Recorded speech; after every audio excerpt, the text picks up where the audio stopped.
예, 일주일 잘 지내셨죠? 여러분이 잘 지내는 건요, 수행하면 잘 지냅니다. 수행하는 것은 거룩한 일이에요. 뭘 갖고 여러분 거룩하다 하겠어요? 경전을 보면 아리아라는 말 써요. 성인을 아리아로 하기도 하지만 거룩하다는 말을 아리아로 쓰죠. 거룩한 제자 하면 아리아라 그래요. 뭘 갖고 거룩하다고 하겠습니까? 난 참되려고 노력하는 사람, 바르려고 노력하는 사람, 사람이라 하면 그렇고 바르려고 노력하는 그 마음, 참되려고 노력하는, 참되려고 애쓰는 그 마음, 참되어지고는 나중 문제고요. 참되려고 하는 그 마음이 정말 거룩하다고 생각합니다. 세상에 성인이 있나요? 나도 잘 모르겠어요. 그렇지만 거룩한 사람은 많을 거예요. 여러분이 거룩하죠. 여러분이 어떨 때 거룩한가? 이런 거죠. 여러분이 지하철 탔어요. 지하철이 붐벼요. 이리 밀리고 저리 밀려요. 보통의 여러분은 어때요? 보통의 여러분은 짜증납니다. 부딪히는 느낌이 싫어요. 그리고 옆 사람을 원망해요. 쟤는 뭔데 저렇게 큰 가방을 둘러매고 지하철 타고 있어. 계속 걸리니까. 쟤는 뭔데 손잡이 안 잡고 계속 휘청휘청 하면서 내게 부딪혀. 하고 남을 원망해요. 여러분은 그 마음을 따라서 화를 내고 있어요. 욕심 시키는 대로, 화가 시키는 대로 반응하고 있죠. 근데 또 다른 여러분은 어떤가? 지하철 탔어요? 밀려요? 이리 쿵 저리 쿵해요. 느낌이 생겨나요? 이렇게 느낌이 생겨나요. 느낌이 생겨났다는 게 여러분 삶의 처음이고요. 느낌이 생겨났다는 게 곧 여러분 자신이에요. 여러분 자신이죠. 알모 일어남이죠. 여러분은 그렇게 느낌이 생겼을 때 순간 마음이 그 느낌을 불쾌한 느낌이라고 받아들여요. 이런 마음의 반응은 거의 즉각적이죠. 이럴 때 여러분은 그걸 알아요. 알면서 이런 생각을 해주죠. 이거 느낌일 뿐이야 라고 해줘요. 이거 느낌일 뿐이야. 이런 마음을 누가 일으킬까요? 이런 마음을 거룩한 사람이 일으킵니다. 붓다의 제자가 일으켜요. 느낌일 뿐이라고 하죠. 상대를 원망하는 마음이 생기면 마음이 막 원망하고 있어요. 제 가방이 왜 저리 커? 라고 원망하고 있어요. 그럼 그때 여러분은 이거 생각이지 라고 알아차려요. 여러분은 진짜 있는 것에 머물러 있어요. 진짜 있는 것은 뭐죠? 여러분이 아는 것이 진짜 있는 거죠. 세상에 여러분이 아는 것이 진짜 있는 겁니다. 여러분은 여러분에게 진짜 있는 것에 마음이 머물러 있고 여러분 자신 안에서 모든 은혜를 찾고 자기를 바꿈으로써 모든 문제를 해결하고자 하는 사람이에요. 여러분 그때 뭐 하고 있어요? 여러분은 진실에 머물러 있고자 하는 거죠. 왜? 느낌이 진짜니까. 가방은 관념이에요. 여러분이 진짜 아는 건 느낌이죠. 가방은 있다고 생각하는 거죠. 여러분은 진실에 머물러 있고 그 진실을 바르게 알려 하고 있어요. 그 진실에 대해서 바른 마음이 되고자 하는 거죠. 그러니 그게 안 거룩해요. 길을 가다가 동물 사체를 봐요. 죽어 있어요. 보면 여러분 뭐 어떻게 반응해요? 깜짝 놀라나요? 그렇다고 합시다. 깜짝 놀라요. 화의 반응이죠. 보여지는 걸 피하고 싶고 보여지는 걸 없애고 싶어하고 보여지는 것에 대해서 마음이 화나 있어요. 그때 여러분 어떻게 해요? 저 보일 뿐이지. 이렇게 하죠. 보일 뿐이지. 밖의 환경, 세상을 원망하지 않아요. 왜? 다 여러분 안에서 일어나는 것이거든요. 여러분 안에서 일어나는 것을 바르게 함을 통해서 여러분의 고통을 줄이죠. 불교에서 바르다는 말을 참 많이 씁니다. 근데 불교에서 바르다는 말의 절대 기준은 딱 하나밖에 없어요. 고통의 줄어듦, 괴로움의 줄어듦. 불교에서 바른 것은 이것 하나밖에 없어요. 붓다의 가르침도 이것 하나밖에 없죠. 괴로움의 소멸. 이게 유일한 붓다의 가르침이에요, 사실. 붓다께서 당신 제자에게 이렇게 말했어요. 너희들이 어디 가서 내 밑에서 고통에 대해서 배운다고 말해라. 그러면 너희가 내 가르침을 100% 바르게 말해준 것이다. 이렇게 말해요. 이게 불교의 모든 것이죠. 여러분은 그때 밖에서 보이고 있는 썩은 사체, 그것으로부터 고통받고 있는 여러분은 고통받지 않는 방향으로 그 밖에 있는 보여지는 것을 바꾸려 하지 않고요. 여러분 안에 있는 마음을 바꾸려고 해요. 여러분은 그렇게 선하려 하고 바르려 하고 참되려고 하고 있는 거죠. 참되려고 노력하는 여러분, 이게 정말 거룩한 거죠. 말을 해서 이렇게 단순한 거죠. 정말 내 옆에 누가 있어요. 뭐 어두워 보이고 행동도 검뜨고 스마트하지 않고 아는 것도 별로 없어요. 근데 그 사람이 만약 내가 그 사람 마음은 모르지만 우리가 다른 사람 마음을 알 수 없죠. 만약 그 사람이 보기 싫은 걸 보면서 저거 보이는 거지 라고 하고 있고 느끼기 싫은 느낌을 느끼면서 느낄 뿐이야 자연의 이치야 대상이야 라고 하고 있고 그런 생각을 하면서 생각이야 알아지는 거지 라고 하고 있다면요. 그 사람을 나는 존경하겠어요. 나는 그 사람이 귀해하겠어요. 그 순간 그 사람의 마음은 거룩하죠. 여러분 삼귀할 때 불법성 3부에 귀합니다. 불법성 3부에 귀해요. 거기서 승이 뭐예요? 불법성 3부에서 승이 뭘까요? 승이 스님인가요? 승가, 맨 처음에는 상가죠. 상가란 말이 승가란 말로 변chất 됐어요. 스님들도 개별적으로 훌륭하지만 개별적으로는 아주 뛰어나고 아주 훌륭한 사람 많겠지만 세상에 집단적으로 훌륭한 건 없어요. 집단은 다 이기적이에요. 집단적으로 훌륭할 수는 없습니다. 인간 사회에서 집단은 다 사악해요. 스님들도 붓다의 가르침을 승가 집단도 붓다의 가르침을 조금씩 자기 유리한 대로 해석해 갔죠. 맨 처음에 승가는 상가라는 원을 가져. 상가. 상가는 뭘로 이루어져 있는가? 상가는 사상 8배로 이루어져 있어요. 상가는 사상 8배로 이루어졌다 이렇게 말해요. 사상이 뭔가? 수다원, 사다함, 아나함, 아라한. 네 성현의 가요가 있죠. 사상이요. 8배는 뭔가 하면 여기에 도의 단계에 있는 사람, 과의 단계에 있는 사람 있죠. 수다원도 수다원과, 사담도 사담과, 아나함도 아나함과, 아라한도 아라한과죠. 이렇게 8 사상 8배요. 여러분 승가에 귀하잖아요. 원래는 상가에 귀하는 거예요. 상가라는 것은 이렇게 사상 8배요. 수다원, 거기서 우리가 제일 애매한 게 수다원이에요. 수다원 도의 사람, 과의 사람이 아니고 수다원 도의 사람. 수다원 도의 사람이 성인이다? 아니다는 시비거리예요. 왜? 도는 과정이니까. 그래서 요즘 미얀마 율사들은 이 도를 사실 도인이 별로 없으니까 실제 성인이 별로 없기 때문에 수다원 도의 사람을 붓다의 가르침을 충분히 이해하고 붓다의 가르침을 따라서 열심히 사는 사람, 물론 거기서는 열심히 사는 스님이죠. 열심히 사는 사람을 수다원 도의 사람이라고 여겨줘요. 근데 붓다의 가르침을 이해한다. 이것부터 한번 해봅시다. 붓다의 가르침을 이해한다는 게 뭘까요? 어떤 사람이 붓다의 가르침을 이해하고 있지? 여러분 붓다의 가르침을 이해하고 있나요? 그러면 누가 공부 많이 한 사람이 너 경전 다 읽었어.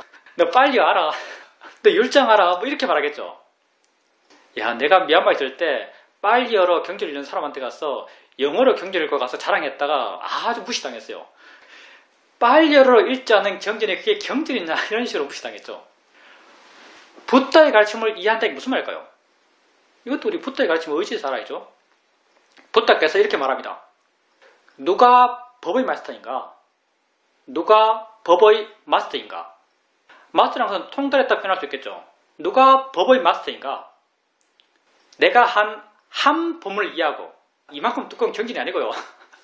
내가 한 법문을 이해하고 그 법문을 지속적으로 실천하고 있는 사람이 있다면 그가 바로 법의 마스터다 이렇게 말해요. 상유부터 니까지 나오는 말일 겁니다. 붓다 한 법문 여러분 아는 게 뭐가 있어요? 느낌은 느낌일 뿐이지라고 알잖아요. 여러분 아는 거잖아요. 이걸 붓다께서는 경에서 뭐라고 말했는가? 비고요. 몸이 영원한 건 영원하다는가? 영원하지 않습니다. 영원하지 않은 것이 즐거움인가 괴로움인가? 괴로움입니다. 영원하지 않고 괴로운 것을 너 지나라고 할 수 있느냐? 할 수 없습니다. 이게 경전적 내용이에요. 이건 그때 당시의 언어 구조에서 이렇게 말한 거고요. 이걸 현대어로 바꿔서 말한다면 이렇게 말할 수 있어요. 비고요. 몸을 알 때 그걸 영원하지 않다는 시각으로 알아라. 비구여 몸을 할 때 그걸 괴로움이라는 시각으로 알아라. 비구여 몸을 할 때 그걸 너의 것이 아니다라는 시각으로 알아라. 이렇게 부다께서 한 법문을 하신 거예요. 몸 이외의 다른 모든 것에 대해서 이렇게 이야기했어요. 봄에 대해서, 드럼에 대해서, 느낌에 대해서, 생각에 대해서, 화에 대해서, 욕심에 대해서, 뭔가 마음에서 일어나는 모든 것에 대해서 이렇게 영원하지 않다. 괴로움이다. 나의 것이 아니다. 이게 무상건 뭐하죠? 이런 시각으로 보라라고 부다께서 말씀하셨죠. 여러분 느낌할 때 어떻게 알아요? 느낌일 뿐이지. 느낌일 뿐이지란 말이 우리에게 많이 와닿아서 이렇게 쓰는데 실제 이걸 아주 교학적으로 표현하면 느낌은 내 것이 아니다라고 말할 수 있죠. 느낌은 느낀 것 자체예요. 자연의 이치지. 이건 어떤 의미예요? 내 것이 아니다는 의미죠. 여러분은 한 법문을 이해하고 있습니다. 느낌이 영원하지 않다, 내 것이 아니다, 괴로움이다. 이런 붓대 한 법문을 이해하고 있죠. 그리고 이 한 법문을 매 순간순간 실천하고 있죠. 정말 그게 내 생각입니다. 제가 생각가 그렇게 중요할까요? 부처님 초반기에 승가가 어떻게 생겼을까요? 맨 처음 에히비구라는 비구가 있어요. 붓다의 큰 제자들 가운데 에히비구라는 비구가 있어요. 비구무리죠. 에히비구.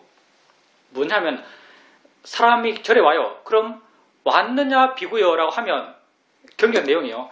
왔느냐 비구야 그러면 바로 그냥 초자연적인 현상으로 머리카락이 다 사라지고 하늘에서 가사가 내려와서 가사가 바로 입혀지고 그리고 자세 자체가 한 20년 비구성을 한 듯한 그런 여법함이 묻어나는 그렇게 변했다 그래요. 근데 이건 이렇게 해석할 수 있어요. 이건 이거하고 똑같을걸요. 보살님들이 절에 와요. 보살님들이 절에 오면 내가 뭐라 그래요? 보살님 오셨어요 라고 말하죠. 보살님 오셨어요 라고 말해요. 보살님 오셨어요 란 그 말과 에헤이 비유가 뭐가 다를까요? 부처님께서 인사하는 거예요. 누가 오면은 왔어 라고 말한 거죠. 초자연적인 것은 그냥 뒤에 그렇게 과장이 있다고 나는 생각합니다. 그냥 왔어 라고 말했죠. 그렇게 따라다니면 그게 성가죠. 농사철 되면 가서 또 일했겠죠. 며칠 따라다니면 같이 상가로 따라다니고 집에 가면 또 일하고 이렇게 살았겠죠. 맨 처음에. 뭔 그렇게 철저한 승가의 그런 체계가 있었겠어요. 그러면서 점점 체계화되고 집단화되고 안뜰하고 있는 사람이 있고 안뜰하고 있는 사람들 속에서 뜨꾸러식이 생기고 그러면서 종종 오는 사람과 계속 있는 사람이 구분되고 그래서 계속 있는 사람들이 자기끼리 우리가 상가야라고 말했겠죠. 어느 순간부터. 내가 바로 지금 뭐냐면 실천하는 사람이 진짜 붓다의 제자라는 것이고 적어도 내 개인적인, 물론 이건 내 개인적인 생각이죠. 내 개인적인 생각에서 상가에 귀의한다. 그 상가에 이렇게 붓다의 가르침을 바르게 이해하고 바르게 실천하는 모든 사람이 그 상가에 속한다고 생각합니다. 그 사람이 얼마나 거룩해요. 나도 그렇게 못하잖아요. 내가 정말 눈에 거스리는 무엇을 보더라도 항상 보일 뿐이야. 보이는 거지? 이렇게 항상 바른 길을 일으키는가? 불쾌한 느낌을 느끼면서 항상 느낌이지? 자연의 이치야? 내 것이 아니야? 이렇게 바르게 보려 하는가? 날 자극하는 생각을 할 때 생각일 뿐이지? 자연의 이치야? 내가 하는 게 아니야? 이렇게 항상 바르게 보려 하는가? 나도 못하죠. 할 때도 있지만 못할 때도 많아요. 근데 누군가 내 옆에서 정말 사회적으로 어눌하고 못 배웠고 둔하고 존중받지 못하지만 그 사람이 속으로 정말 항상 이렇게 하고 있다면 난 기꺼이 그에게 귀의하겠습니다. 정말 훌륭한 사람이다. 정말 거룩한 사람이라고 생각하겠어요. 무슨 말인가? 내가 하고 싶은 말은 거룩함은 여러분 안에 있는 겁니다. 거룩함은 여러분 스스로 되어가는 거예요. 바깥으로 어떤 걸 보이고 바깥으로 남에게 자랑할 게 있고 이런 것에 거룩함이 있지 않아요. 거룩함은 여러분 안에 있는 것이고요. 거룩함은 지금 이 순간 여러분의 실체에 있습니다. 여러분이 거룩해지고자 하면 지금 거룩한 거예요. 마음은 영원하지 않죠. 여러분이 지금 여러분 삶의 체험을 바르게 이해하려 그러고 바른 마음을 가지려 그러고 바른 마음을 키워간다면 그게 거룩한 거죠. 붓다께서 그 길을 거룩하다 말했어요. 거룩한 당신의 제자라고 말했죠. 고통을 줄이기 위해서 바른 노력을 하는 사람, 참되기 위해서 바른 노력을 하는 사람, 이런 사람을 부탁해서는 거룩하다라고 말했습니다. 여러분 밖에 저 훌륭한 사람이 거룩한 게 아닙니다. 그 사람이 거룩한지 어떻게 알아요? 여러분이 알 수 있는 것은 여러분 자신의 거룩한 뿐이에요. 세상에 내가 아는 것은 나 자신뿐이에요. 여러분 자기 빼고 뭘 아세요? 함께 사는 식구 여러분 아세요? 안다면 그렇게 싸울 일도 없죠. 안다면 그렇게 마음 상할 일도 없어요. 모르니까 싸우고 모르니까 마음 상합니다. 몰라요. 다 타인들이에요. 여러분이 아는 것은 여러분 자신밖에 없습니다. 나는 심지어 내 1m 밖에 있는 벽도 몰라요. 눈에 와서 해석되는 거죠. 내가 아는 게 벽이에요. 내가 아는 건 나의 해석이에요. 나는 나의 세상만 아는 거죠. 다시 말하면, 좀 단순하게 말하면 나는 나만 알아요. 이게 나의 세상이죠. 부탁께서 모든 것, 더 어우려 가시면서 모든 것을 뭐라고 말했는가? 부탁께서는 보여지고 보는 것, 들려지고 듣는 것, 느껴지고 느끼는 것, 생각되고 생각하는 것, 이걸 모든 것이라고 했어요. 모든 것. 모든 것이 무슨 말이에요? 이것 말고 없어요. 18개라고 하는 게 이거죠. 불교에서 세상을 18개라고 부르잖아요. 개자가 세상 개자입니다. 16가지 세상인데요. 16가지가 많아 보이지만 16가지 세상이 별것 아니에요. 다 나의 알머의 세상입니다. 18개는 다 나의 세상이에요. 나의 세상 이외에는 세상이 없어요. 왜?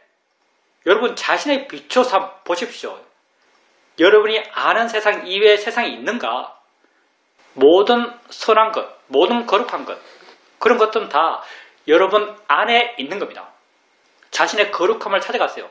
자신의 참됨을 찾아가세요. 바르려고 하세요. 여러분만이 여러분을 참되고 바르고 거룩하게 할 수 있습니다. 그 거룩함이 어디 있는가? 뭐 대단한 거룩함이 내 마음에서 상존하면서 만들어지는 게 아니에요. 지금 보면서 보이는 것이라고 하면 그게 거룩한 거죠.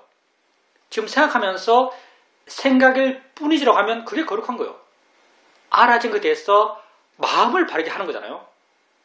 스스로 바르려고 하는 거잖아요. 바르려고 하는 노력, 그게 진정 거룩한 겁니다. 질문입니다.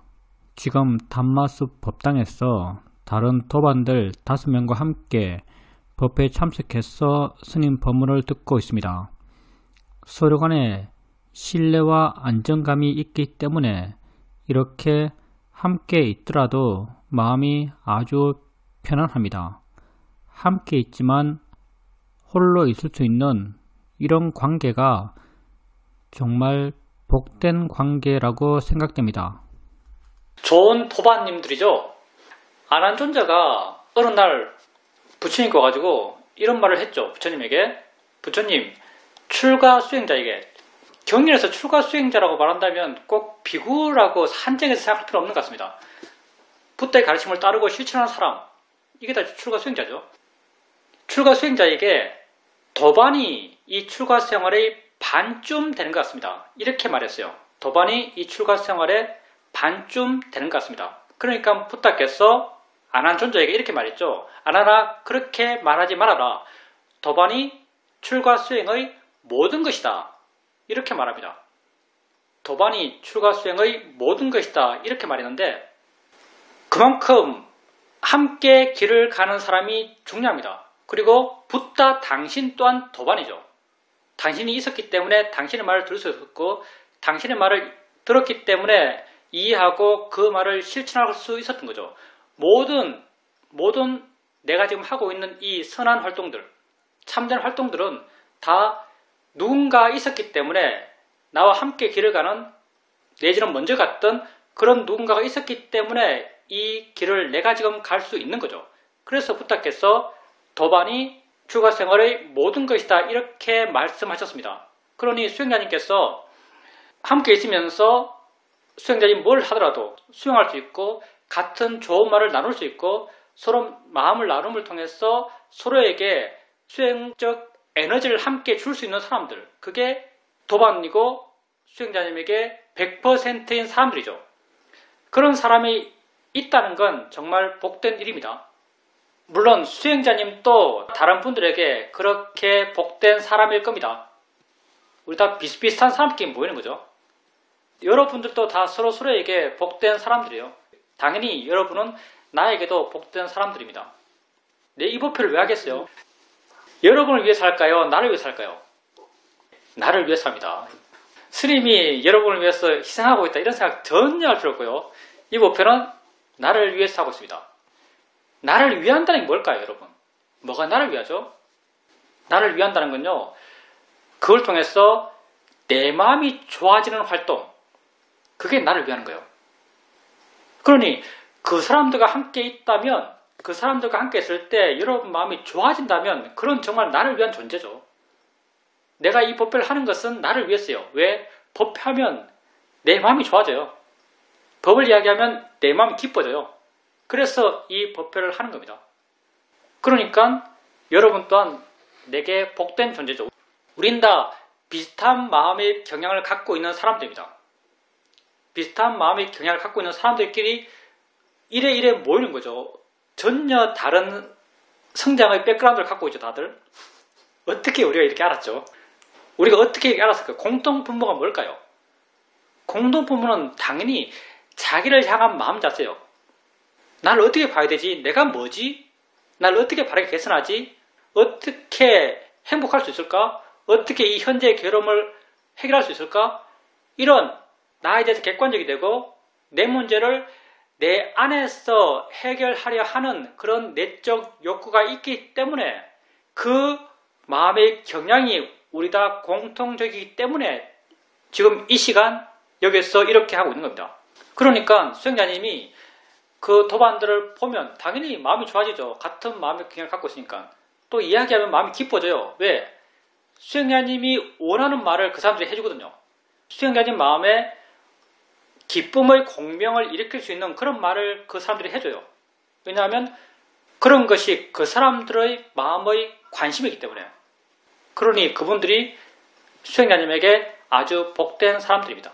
좋은 도반들이죠. 질문입니다. 스님께서 수요일날 대면 법회를 하셨는데 저는 주중에는 시간이 나지 않았기 때문에 갈 수가 없었습니다. 그래서 법회 시간이 되었을 때 혹시 영상으로도 법회를 하시는가 싶어서 줌에 들어가 봤습니다. 그랬더니 스님께서 줌 법회도 함께 병행하고 계셨습니다. 그때 마음이 엄청 좋았습니다. 그때 기초수행 법문을 하셨는데 기초수행 법문 가운데 모든 것이 우리가 일상의 삶 속에서 알고 있는 모든 것이 관념들이고 우리는 그 관념들을 진짜라고 믿고 있고 진짜라고 믿기 때문에 좋아하고 싫어하고 화내고 욕심내면서 괴로워한다는 스님 말씀을 들었습니다. 그 순간 내 마음에 아주 강한 공감이 일어나면서 마음의 느낌이 굉장히 좋아졌습니다. 그리고 손자가 학원에서 돌아왔고 손자는 또 손자 일을 하고 나는 손자를 봐주는 것도 봐주면서 계속 좋은 마음으로 법회에 참석할 수 있었습니다. 저녁에는 또 경전 법회가 있었는데 하루 종일 이렇게 수행적 분위기에서 살다 보니까 마치 마음 상태가 집중 수행에 들어간 듯한 그런 느낌이 들었습니다. 매주 금요일이 되면 저는 몸이 별로 안 좋아서 침 치료를 받고 있습니다. 한의원에 가서 침 치료를 받고 있는데 이번 금요일날 아침에 일어났을 때 컨디션이 참 안 좋다라는 것을 알 수 있었습니다. 오늘은 침 치료를 못 가겠다라고 결정되었고 이렇게 하고자 하는 것을 하지 않겠다고 결심하게 되니까 마음이 순간 아주 게을러졌습니다. 그냥 널브러져서 가만히 있고 싶어하는 그런 마음이 생겼습니다. 그런데 일반적으로 내 상태가 이렇게 되면 내가 주로 하는 일은 스마트폰을 켜고 스마트폰 뉴스를 검색하고 유튜브에 빠져서 자기동시가 되면서 마음에서 화가 나고 욕심이 내고 이렇게 뒹굴뒹굴 굴러가는 것이 이 마음 상태에서의 일반적인 나의 생활이었습니다. 과거에는 그렇게 반응했었습니다. 근데 이렇게 널브러진 마음이 있었을 때 또 마음 한구석에선 또 뭐가 일어나네 라고 하면서 그 널브러진 마음을 그냥 마음으로 보고 자란 마음 또한 있었습니다. 전체적으로 여러가지 마음 상태를 전반적으로 알면서 한쪽에선 하기 싫어하는 마음도 있었지만 일어나서 내가 해왔던 스트레칭, 요가도 잠깐 하고 또 내가 계획했던 좌선과 계획도 함께 해나가면서 그리고 내가 유튜브를 보면서 수행해야지 하면 되지라는 그런 마음으로 유튜브를 보면서 해봤지만 잘 안되었기 때문에 내 스스로 결심하기를 이건 잘 안되는 거다. 내가 적어도 100일 동안은 뉴스 검색과 유튜브를 보지 않겠다라고 개로서 내 행동을 통제하기로 정했기 때문에 그것 또한 도움이 되었습니다.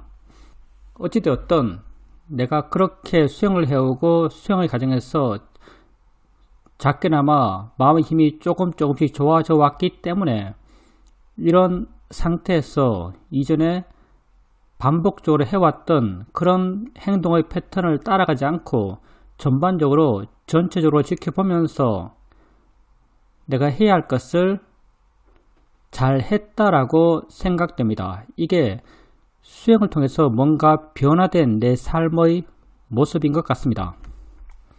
사실 말은 쉽게 하지만 그렇게 되는 게 굉장히 어렵죠, 사실요. 그리고 말씀하셨던 그 유튜브나 뉴스 검색하는 것, 거기에 대해서 한번 우리가 생각해 볼 필요가 있습니다. 아까 우리가 도반이라고 했을 때, 도의 동반자, 행복한 길을 함께 가는 사람들이죠. 그 사람과 함께 있을 때 내 마음이 좋아져요. 내 마음이 좋아지기 때문에 그 사람들이 도반이고 그 사람들과 함께 있기를 원하고 함께 있음을 통해서 내 마음이 기뻐지는 거죠. 우리는 우리 마음이 좋아지는 것과 함께 있어야 돼요. 우리가 완전하지 않기 때문에 내 주위 환경을 내가 행복해지는 방향으로, 고통이 줄어드는 방향으로 내 주위 환경을 바꿀 필요가 있습니다. 근데 유튜브를 볼 때 수행자의 마음이 어떤가? 유튜브를 볼 때 아마도 수행자의 마음은 욕심이 많으면 화일 거예요. 많은 경우 화죠. 욕심이 많으면 화예요. 근데 우리가 화내면서 정의로운 게 있는가? 세상에 화내면서 정의로운 건 없어요. 내 마음이 안 좋은데요. 내 마음이 안 좋으면 모든 게 안 좋은 거예요. 내 마음이 안 좋으면 모든 게 안 좋은 겁니다. 왜? 모든 것은 내 마음의 해석이요. 우리가 저번 시간에 잠깐 말한 적 있죠? 지혜 있는 티처가 수행자에게 더 도움되는가? 아니면 지혜 있다고 믿는 티처가 수행자에게 더 도움되는가? 지혜 있는 티처가 안 중요해요. 수행하는 사람이 지혜 있다고 믿는 티처가 수행자에게 정말 도움되는 사람이죠. 무슨 말인가? 그 사람의 지혜는 내가 투영한 거예요, 사실. 내가 보는 대로 보인다는 거예요. 내가 보는 대로 보여요. 내가 그 사람이 훌륭하다고 믿었을 때 훌륭한 영향을 내가 받아요. 그 사람이 훌륭하지 않고는요, 사실 내겐 별로 안 중요해요. 근데 우리는 이걸 아주 객관화시켜서 사회적인 정해진 문화적인 정해진 이렇게 생각하지만 실제로 내가 세상에 경험하는 모든 것은 내 가치의 투영이에요. 내가 거기에 대해서 화의 가치를 투영했기 때문에 내가 그걸 보면서 화를 내는 거예요. 내가 거기에 대해서 아름다움, 값비쌈 그런 가치를 투영했기 때문에 그걸 보면서 내가 욕심을 내는 거죠.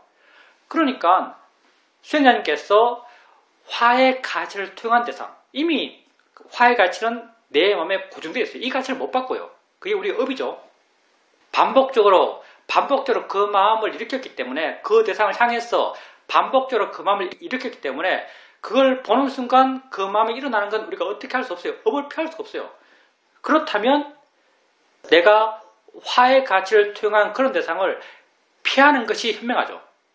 도반과 함께 가까이 있는 것이 현명하듯이 수행자님이 화의 가치를 투영한, 나쁘다고 가치 투영한 그런 대상이 돼서 피하는 것이 참됨에 도움이 돼요.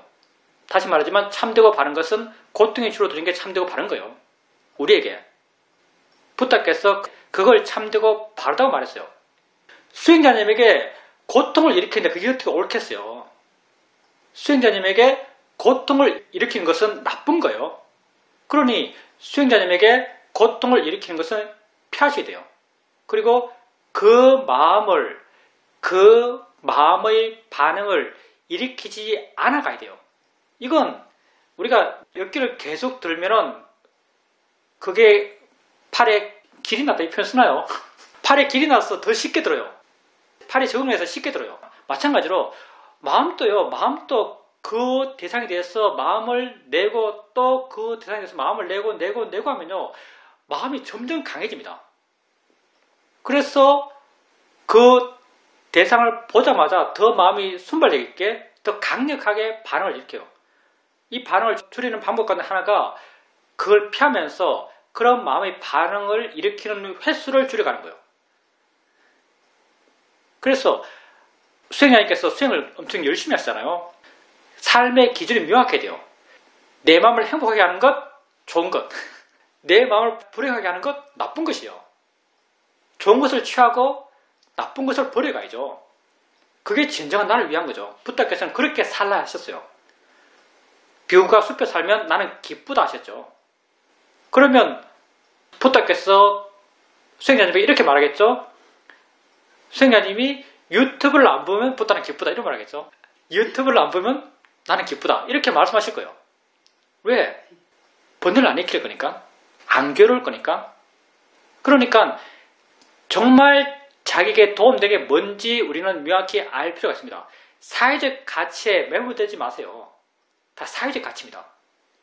사회적 가치를 내재화시켜서 내가 정말 그걸 믿는 것처럼 그런 거예요. 옳고 그런 건 물론 있어요.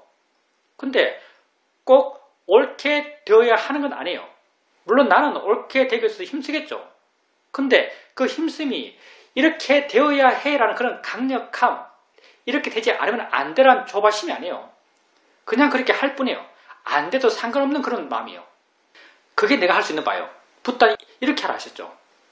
옳은 건 분명히 있고 옳게 말하고 옳게 행동하려 해요.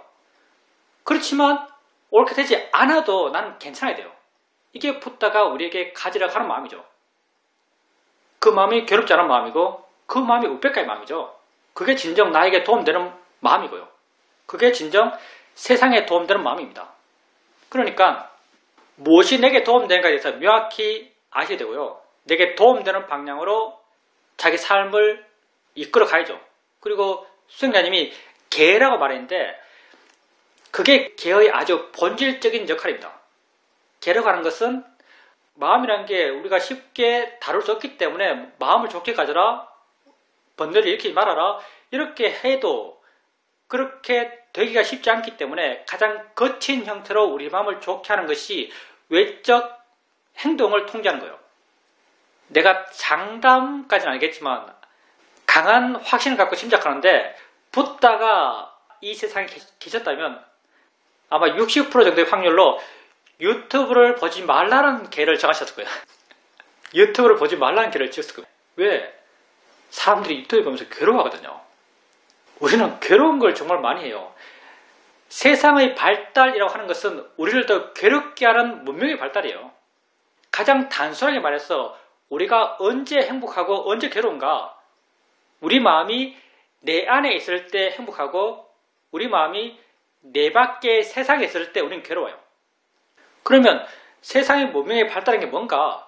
우리 마음을 어떻게 내 밖의 세상에 묶어둘 수 있는가? 어떻게 하면 더 효율적으로 더 강력하게 내 밖의 세상에 각자의 마음을 묶어둘 수 있는가의 방향으로 발전한 것이 세상의 문명이에요.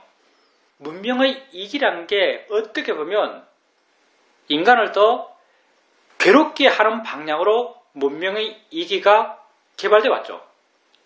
사람들은 근데 아주 아이러니하게도 그런 문명의 이기를 갖고 거기에 빠져서 그걸 하고 있는 것이 행복하다라고 알아요. 참 이상하죠. 물론 이렇게 말하면 나도 자유롭지 않습니다. 내가 이렇게 말한 데서 내가 자유로울 거라 생각하지 마시고 나도 이상해요. 나도 이상하거든요. 사람들은 왜 이렇게 바보 같을까요? 마음이 좋으면 행복하고 마음이 안 좋으면 불행해요. 근데 분명히 마음이 안 좋은데 그걸 계속 더 하려고 그래요. 우리는 나를 바라보면서 명확히 알아야 됩니다. 내게 이익된 게 뭐고 내게 이익되지 않는 것이 무엇인가. 내게 이익된 걸 해야 되고 내게 이익되지 않은 것을 하지 말아야 돼요. 이걸 가장 거칠게 통제하는 것이 계를 지키는 거예요. 행위를 통제하는 거죠. 중법회 기초수행 본문 들으면서 수행자님에게 아주 좋은 마음의 느낌이 생겼죠. 그 좋은 마음의 느낌은 내가 준 게 아닙니다. 나는 아주 평이한 마음으로 똑같은 말을 했어요. 우리가 산다는 게 뭔지, 관념이라는 게 뭔지, 관념을 진짜로 믿는 게 뭔지, 가짜란 것, 그리고 거기에서 좋아하고 싫어하는 게 모임하다는 것, 이런 의미의 말들을 항상 하죠. 근데 항상 하는데 왜 수행자님 마음에서 그런 좋은 마음의 느낌이 생겼는가? 내 말이 심어서가 아니고요. 수행자님 마음이 좋았습니다. 마음이 좋으면 모든 것은 환희로운 거예요. 마음이 좋으면 모든 것은 환희로운 거예요. 세상을 원망하지 마세요. 부처님 당시 때 사리불 이런 분들이 비구를 쳐다보고 있어요. 비구가 탁발하고 있죠. 탁발하는 비구의 모습이 너무나 여업해요. 여업한 비구에 가서 이렇게 묻죠. 당신은 누구의 제자입니까? 당신의 피부는 너무나 빛나고 당신의 행동은 너무나 여업합니다. 그러면 나는 겉도마 붓다의 제자다 이렇게 말해요. 그럼 그분은 무엇을 가르칩니까? 이렇게 물어보죠. 그러면 항상 비구들이 하는 대답이 이래요. 나는 출가한 지 얼마 안 되었어. 붓다의 가르침을 깊이 이해하지는 못한다. 붓다가 말씀하신 것을 그냥 말한다면 붓다는 이렇게 말한다 하면서 하는 말이 대부분 이것이 있으므로 저것이 있고 이것이 없으면 저것이 없다 이렇게 말해줘요. 사람들이 그 말을 듣고 바로 수다면 되죠. 수승한 분들, 사리불 이런 분들, 목갈라나 이런 분들 바로 수다면 돼요. 그러면 그 말 해준 사람이 수다면인가? 그 말 해준 사람이 성인일까요? 그 말 해준 사람이 성인이 아니더라도 그 말을 들은 사람은 성인이 될 수 있습니다. 그러니까 지혜 남의 조건이 뭐겠어요? 그 말 해준 사람이 어떤 사람인가 별로 안 중요해요. 그러니까 나는 별로 안 중요해요. 나는 별로 안 중요합니다. 그 말 해준 사람이 어떤 사람인가 안 중요해요. 그 말 들었던 사람의 마음의 상태가 어떤가가 중요한 거죠. 그 말 들은 사람의 마음의 상태가 좋으면요. 어떤 말도 환희로운 말이에요. 여러분 마음이 정말 좋으면 눈 뜨고 보는 것을 알면서 여러분 마음엔 희열이 넘쳐요. 닿으면 느끼는 걸 알면서 여러분 마음은 기뻐요. 소리 있을 때 듣는 걸 알면서 여러분 마음은 충만해요. 다 법의 일어남이고요. 다 환희로운 거예요. 다 여러분 마음은 촉거리죠. 그러니까 마음이 좋고 안 좋고에 대해서 세상을 원망할 필요가 하나도 없습니다. 다 여러분 자신에게 원인이 있고요. 자신에게 원인이 있기 때문에 바뀌어야 하는 것은 자신이에요. 세상이 아닙니다. 그래서 수행자님 마음이 그렇게 좋았기 때문에 나의 단순한 말을 듣고 그렇게 좋은 마음의 느낌을 가졌던 거죠. 우리는 다 내가 심은 원인을 내가 결과로서 경험하는 겁니다. 다 자기가 한 거예요. 질문입니다. 수행을 해오면서 보이는 것에 대해서 보일 뿐이야라고 마음이 조금 편하고 들리는 것에 대해서 소리일 뿐이야라고 하면 마음이 좀 편안해집니다. 그런 경험을 통해서 내가 보일 뿐이란 것, 소리일 뿐이란 것 이런 것에 대해서 내 이해가 완전하다라고 내 스스로 믿어왔던 것 같습니다. 그런데 오늘 스님 말씀을 들으면서 지하철에서 몸이 부딪힐 때 느낌일 뿐이야라고 하지만 내가 느낌일 뿐이야라고 바르게 보려 한다 하더라도 어느 정도 일정 부분 마음이 느낌일 뿐인 것을 이해한다 하더라도 또 마음 한구석엔 이건 정말 불쾌한 거야 라고 그렇게 믿고 있는 마음도 분명히 있다는 걸 알게 됩니다.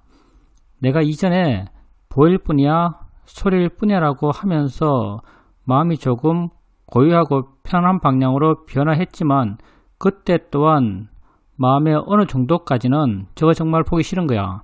저게 정말 역겨운 거야. 저거 정말 나서는 안 될 소리야. 이런 마음의 믿음 또한 있었던 것 같습니다. 완전히 이해하지 못했으면서 완전히 이해했다라고 스스로 생각했던 것입니다. 내 스스로 거짓말을 하고 있었던 것입니다. 거짓말까지는 아니고요. 수행자님이 그렇게 보여준 것에 대해서 보일 뿐이야 라고 하면서 마음이 좀 가벼워져요. 느끼기 싫은 느낌을 느끼면서 느낌이지 라고 하면 마음이 좀 가벼워져요. 마음이 가벼워진다는 게 그런 관념적 내용으로부터 마음이 떠나는 거예요. 마음이 화가 줄어드는 거죠.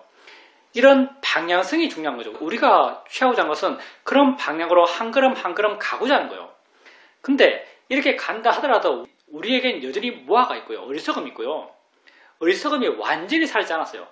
만약에 수행자님이 보일 뿐이지라고 했을 때 정말 저건 보일 뿐이야. 정말 저건 내가 아무런 감정을 느낄 내지는 아무런 반응을 할 좋고 나쁘고 뭐 외롭고 쓸쓸하고 한 것이 아니냐라고 마음이 100% 이해한다면 100% 이해한다면요. 수행자님이 아주 명료하게 알 만큼 마음의 상태가 순간 급격하게 변합니다. 이게 통찰제가 나는 건데요. 통찰제가 났을 때는 마음이 아주 급격하게 변해요. 100%의 지혜는 아주 드물어요. 번뇌가 어느 정도 계속 한 자리에 남아서 마음을 잡아당기고 있는 상태에서 지혜도 일어나서 지작용을 조금 해요. 이게 우리 보통의 수행 상태예요. 그러니 수행자님이 지하철에서 느낄 뿐이라고 하면서 조금 마음이 가벼워졌지만 여전히 큰 가방 메고 있는 사람을 향해서 원망한 마음이 생기는 것 자연스러워요. 단지 우리는 바르게 하려 하는 거예요. 왜냐하면 원인이 실제로 내게 있으니까. 근데 아무리 내가 원인을 내게 있다고 바르게 보려 해도 마음 한구석에서는 얼마 정도는 저 사람 때문이야 라고 생각해요. 이게 우리의 무아예요, 사실. 이게 우리의 고정관념 같은 거죠. 이게 우리의 지혜가 완전하지 않은 거예요. 만약에 지혜가 완전하다면요, 100%의 원인을 내게 찾을 것이고, 이렇게 지혜가 100%가 된다는 것은 마음에 번뇌가 하나도 없단 말이에요. 번뇌가 하나도 없다는 것은요, 우리 마음에는 굉장히 특이한 상태고요. 번뇌가 하나도 없는 상태가 되면 마음이 확 바뀝니다. 정말 확 바뀌어요. 그냥 대충 바뀌는 게 아니고요. 그냥 대충 바뀌는 게 아니고 마음이 확 바뀝니다. 우리 사회도는 이 상태를 순간적 해탈이라고 불렀어요. 번뇌가 제로인 상태를 순간적 해탈이라고 불렀어요. 그리고 이러한 순간적 해탈이 모여서 완전한 해탈에 이른다 이런 말도 했어요. 근데 또 여러분이 순간적 해탈 그거 말이 엄청 어렵고 나는 절대 못할 것 같은 느낌 들죠? 순간적 해탈 그거 나는 절대 못할 것 같아요. 근데 실제 안 그렇습니다. 여러분이 수행을 해 나가면서 느낌 알고 소리 알고 봄 알고 이렇게 해나가요. 해나가면서 조금씩 마음이 가벼워지고 마음이 자연스러워지고 마음이 물러나고 그렇게 마음이 좋아져가면서 알아차림 하려는 나의 노력이 없는 상태에서 약한 상태에서 알아차림 해나가게 되고 능숙해지면 나중에는 내가 수행하겠다는 의지가 전혀 없는데도 수행하고 있어요. 수행하겠다는 의지가 전혀 없는데도 수행한다는 게 어떤 의미일까요? 여러분이 만약 경영하면서 수행한다면 경영하는 그 순간순간 포인트마다 수행해야지 하고 있나요? 안 그러잖아요. 처음에 잠깐 알아차림 해야지라고 하고 알아차림 해 나가다가 어느 순간 마음은 나를 안 떠나지만 나는 별로 수행하겠다 생각이 없어요. 그때는 나는 수행하려 하지 않지만 마음은 수행하고 있어요. 이렇게 되는 상태가 조금씩 일반적이 돼요. 이렇게 내가 수행하는 마음이 약하고 하려 하지 않아서 수행이 되어나가고 이렇게 마음이 점점점 좋아져 가다 보면요. 어느 순간 느낌을 보면서 느낌이 뭐구나라는 이해가 마음에 생겨요. 마음에 확 생겨요. 느낌이 뭐구나라는 이해가 마음에 확 생겨요.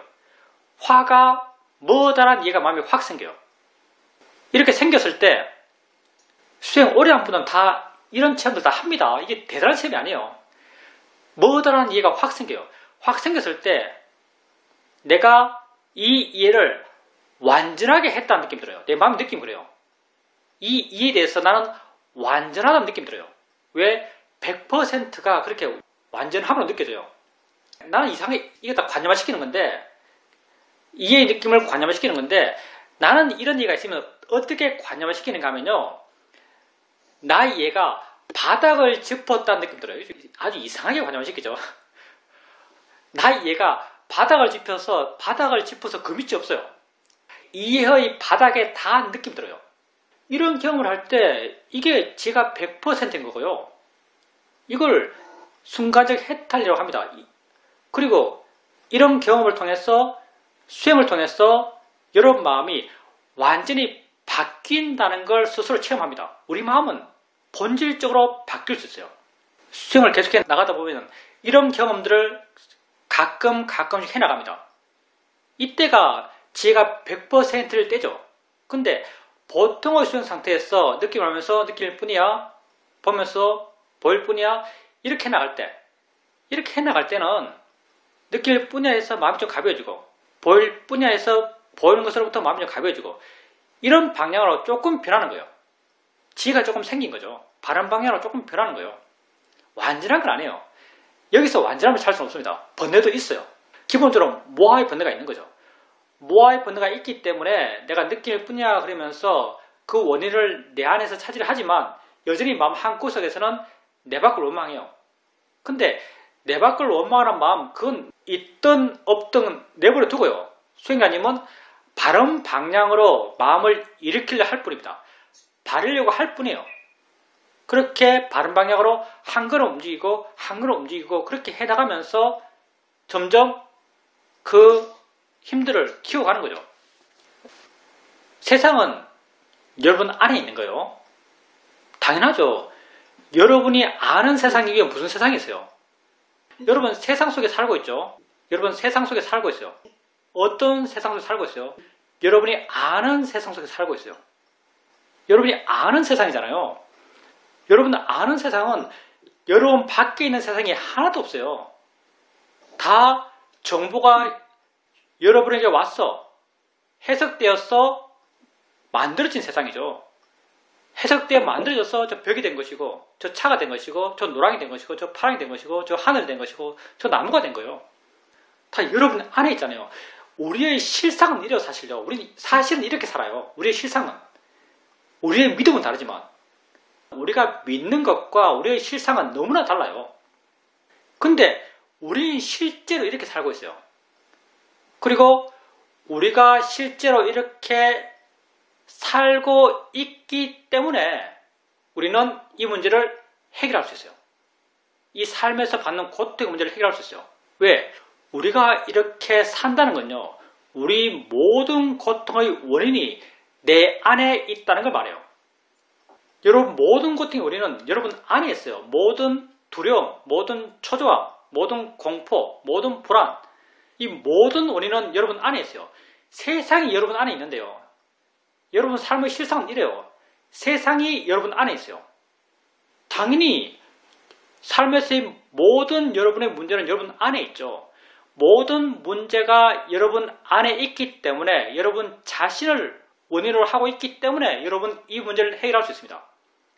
그 문제가 만약 여러분 밖에 있다면 여러분은 이 문제를 해결 못해요. 세상을 어떻게 바꿔요? 저 사람을 어떻게 마음에 드는 사람 만들겠어요? 못 만들어요. 근데 다행스럽게 세상이 이러하고 우리 삶이 이러하고 이 모든 원인은 여러분 안에 있습니다. 여러분 안에 있는 그건 뭔가? 알아진 것에 대한 여러분 마음의 자세예요. 알아진 것에 대한 여러분 마음의 자세 때문에 여러분 괴롭고 기쁘고 슬프고 화나고 두렵고 공포스러운 거예요. 알아진 것에 대한 여러분 마음의 자세죠. 그러면 여러분이 바꿔야 되는 것도 알아지는 것에 대한 여러분 마음의 자세를 바꾸는 거예요. 이 마음의 자세의 바른 방향을 우리는 바른 견해라고 말해요. 여러분이 수행한다는 것은요, 알아지는 것에 대한 여러분 마음을 고통받지 않는 방향으로, 괴롭지 않는 방향으로, 두렵지 않는 방향으로, 공포스럽지 않는 방향으로 바꾸려고 하는 것, 이게 여러분 수행이에요. 그래서 여러분 수행이라는 것도 알아진 것을 알면서 그걸 대상으로 마음을 바꿔요. 느낌 알면서 느낄 뿐이야 왜 해요? 느낌이 돼서 마음을 바꾸려고.